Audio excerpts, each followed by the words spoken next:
भारत दुनिया की सबसे बड़ी मार्केट में से एक है। जो लोग मार्केट कैप के बारे में नहीं जानते, उन्हें बता दूं कि मार्केट कैप किसी कंपनी की मार्केट वैल्यू को कहा जाता है। जब कंपनी के टोटल नंबर ऑफ शेयर्स को कंपनी की एक शेयर की प्रेजेंट प्राइस से मल्टीप्लाई किया जाता है, तब उस कंपनी का मार्केट कैप पता चलता है। मार्केट कैप से कंपनी की साइज का पता चलता है और यही चीज है जो इन्वेस्टर्स को कंपनी में इन्वेस्ट करने के लिए एक्साइट करती है। तो आज हम जानेंगे भारत के टॉप 14 लार्ज कैप स्टॉक्स की। ये कंपनियां मार्केट कैपिटलाइजेशन के आधार पर सबसे बड़ी हैं, जो निफ्टी 50 का हिस्सा है। शुरू करने से पहले चैनल को सब्सक्राइब करना ना भूलें। तो आइए शुरू करते हैं मार्केट कैप के हिसाब से इंडिया के top 14 companies. Number 14, Kotak Mahindra bank. इस बैंक को 1985 में उदय कोटक ने शुरू किया था। ये बैंकिंग और वेल्थ मैनेजमेंट करती है। कोटक महिंद्रा की मार्केट कैप 4,41,000 करोड़ है। Number 13, HCL technologies. इस कंपनी के फाउंडर हैं शिव नदार। ये कंपनी 1976 से लेकर आज तक IT सर्विसेज और सॉफ्टवेयर के फील्ड में बड़ी ऊंची मकाम पर है। HCL की मार्केट कैप 4,51,000 करोड़ है। Number 12, Larsen and Toubro limited. Larsen and Toubro या LNT, इसकी शुरुआत 1938 में दो इंजीनियर हेनिंग होल्क लार्सन और सोरेन क्रिस्टियन टूब्रो ने की थी। शुरुआत में ये डेयरी और इंजीनियरिंग इक्विपमेंट इंपोर्ट करते थे, लेकिन बाद में भारत में ही मैन्युफैक्चरिंग और इंजीनियरिंग प्रोजेक्ट्स करने लगे। आज LNT infrastructure, power plant, metro, road, bridge, defence equipment, heavy engineering, IT और टेक सर्विसेज में काम करता है। कंपनी को भारत के सबसे भरोसेमंद इंजीनियरिंग और कंस्ट्रक्शन ब्रांड्स में से एक माना जाता है। LNT की मार्केट कैप 4,91,000 करोड़ है। Number 11, ITC limited. ये कंपनी 1910 में ब्रिटिशर्स के द्वारा शुरू हुई थी। अब भारत की टॉप कंपनी में आती है। ये कंपनी सिगरेट, होटल्स, FMCG जैसे आशीर्वाद, सनफीस्ट जैसे ब्रांड्स को होल्ड करती है। ITC की मार्केट कैप 5,21,000 करोड़ है। Number 10, Hindustan Unilever. ये एक इंडियन FMCG यानी fast moving consumers growth company है। आप सभी ने इस प्रोडक्ट को जरूर यूज किए होंगे। HUL भारत की सबसे बड़ी FMCG कंपनी है जो साबुन, शैम्पू, डिटर्जेंट, क्रीम, चाय, कॉफी और फूड प्रोडक्ट्स बनाती है। इसके ब्रांड्स में Lux, Lifebuoy, Surf Excel, Rin, Fair and Lovely यानी Glow and Lovely, Pond's, Lipton, Kissan जैसे नाम शामिल हैं। HUL की शुरुआत 1931 में हिंदुस्तान वनस्पति मैन्युफैक्चरिंग कंपनी के रूप में हुई, जो ब्रिटिश कंपनी यूनिलीवर का हिस्सा थी। बाद में ये कई मर्जर के बाद हिंदुस्तान यूनिलीवर लिमिटेड बनी। अपनी कई सालों के सफर में HUL ने कई ऊंचाइयां छुई हैं। इन्हीं ऊंचाइयों में से आज HUL की मार्केट कैप 5,66,000 करोड़ है। Number 9, life insurance corporation of India. LIC की स्थापना 1 सितंबर 1956 को हुई। ब्रिटिश राज में बीमा यानी इंश्योरेंस सिर्फ अंग्रेजों के लिए था, भारतीयों को नहीं मिलता था। आजादी के बाद सरकार ने लाइफ इंश्योरेंस एक्ट 1956 पास किया और 245 प्राइवेट बीमा कंपनियों को एक करके LIC बना दिया। इसका हेडक्वार्टर मुंबई में है। शुरू में सिर्फ लाइफ इंश्योरेंस पॉलिसी बेचती थी, आज बचत plan, pension, health insurance, ULIP तक देती है। LIC भारत की सबसे बड़ी इंश्योरेंस कंपनी है। LIC की मार्केट कैप 5,86,000 करोड़ है। Number 8, Bajaj finance limited. Bajaj finance Bajaj group की फाइनेंस आर्म है।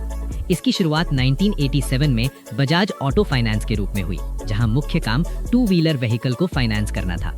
धीरे धीरे कंपनी ने personal loan, consumer durable finance, business loan और होम लोन में भी एंट्री ली।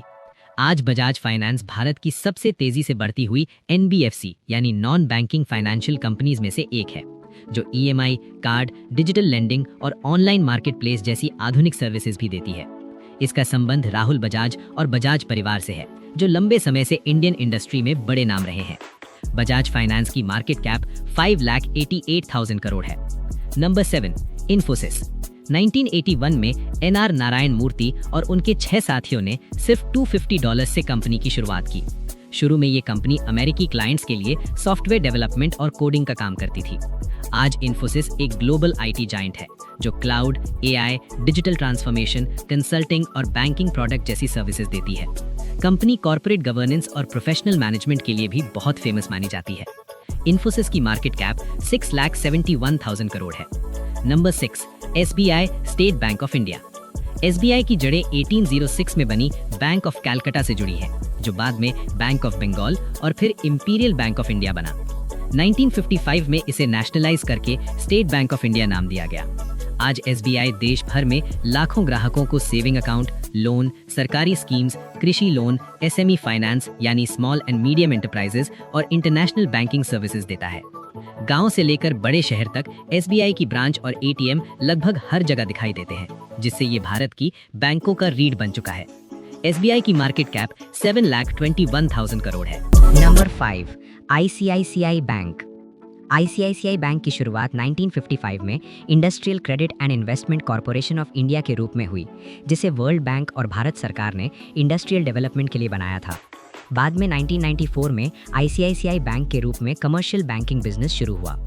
आज ICICI bank retail loan, home loan, personal loan, credit card, corporate finance, NRI service यानी नॉन रेजिडेंट इंडियन सर्विस और इंश्योरेंस जैसी कई फाइनेंशियल सर्विसेज देता है। ये बैंक प्राइवेट सेक्टर के सबसे बड़े बैंकों में से एक है और डिजिटल बैंकिंग में भी काफ़ी आगे माना जाता है। आईसीआईसीआई की मार्केट कैप 10,16,000 करोड़ है। नंबर 4, भारती एयरटेल। इसकी शुरुआत 1995 में सुनील भारती मित्तल ने की थी, जब भारत में मोबाइल फ़ोन सर्विसेज बहुत कम थीं। एयरटेल ने शुरुआत में दिल्ली से जीएसएम मोबाइल सर्विस दी और बहुत जल्दी पूरे देश में फैल गया। आज Airtel mobile network, fibre broadband, DTH, enterprise solutions और डिजिटल सर्विसेज ऑफर करता है। ये ना सिर्फ भारत बल्कि अफ्रीका के कई देशों में भी टेलीकॉम सर्विस देता है, जिससे ये एक इंटरनेशनल टेलीकॉम प्लेयर बन चुका है। एयरटेल की मार्केट कैप 11,78,000 करोड़ है। Number 3, Tata consultancy services. Tata group की नींव 1868 में जमशेदजी टाटा ने रखी थी और टीसीएस की शुरुआत 1968 में हुई थी, जब इसे कंपनियों के लिए आईटी सर्विस और सॉफ्टवेयर सॉल्यूशंस देने के लिए बनाया गया था। टीसीएस आज पूरी दुनिया में banking, finance, retail, manufacturing, health care जैसी इंडस्ट्रीज को software development, consulting, cloud, cyber security और एआई आधारित सॉल्यूशंस देती है।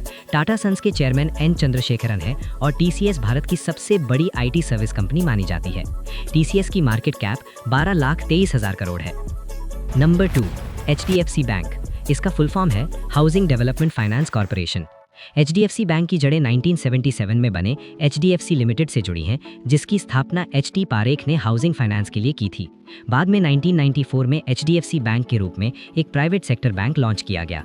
आज एचडीएफसी बैंक रिटेल और कॉर्पोरेट बैंकिंग में लीडर है, जहां home loan, personal loan, credit card, saving account, current account और डिजिटल पेमेंट्स जैसी सर्विसेज दी जाती हैं। और आज ये बैंक इंडिया के सबसे भरोसेमंद और बड़े बैंकों में गिना जाता है। एचडीएफसी की मार्केट कैप 15,38,000 करोड़ है। Number 1, Reliance industries. रिलायंस की शुरुआत 1958 में धीरूभाई अंबानी ने एक छोटे से ट्रेडिंग बिजनेस से की थी, जहां वे मसाला और यान यानी सूती का कारोबार करते थे। बाद में कंपनी ने टेक्सटाइल्स में एंट्री ली और आज रिलायंस एक विशाल कॉन्ग्लोमरेट बन चुका है, जो petrochemicals, oil refining, oil and gas exploration, retail, telecom और डिजिटल सर्विसेज जैसे जियो में काम करता है। कंपनी के चेयरमैन मुकेश अंबानी हैं और ये भारत की सबसे वैल्यूएबल कंपनियों में नंबर 1 पोजीशन पर रहती है। रिलायंस इंडस्ट्रीज की मार्केट कैप 20,53,000 करोड़ है। तो ये थे भारत के top 14 large cap companies. Comments में बताएं कि आप किस कंपनी में इन्वेस्ट या ट्रेड करना चाहते हैं और ये भी कमेंट्स में बताएं कि अगली वीडियो किस टॉपिक पर चाहिए। वीडियो पसंद आई हो तो चैनल को सब्सक्राइब करना ना भूलें।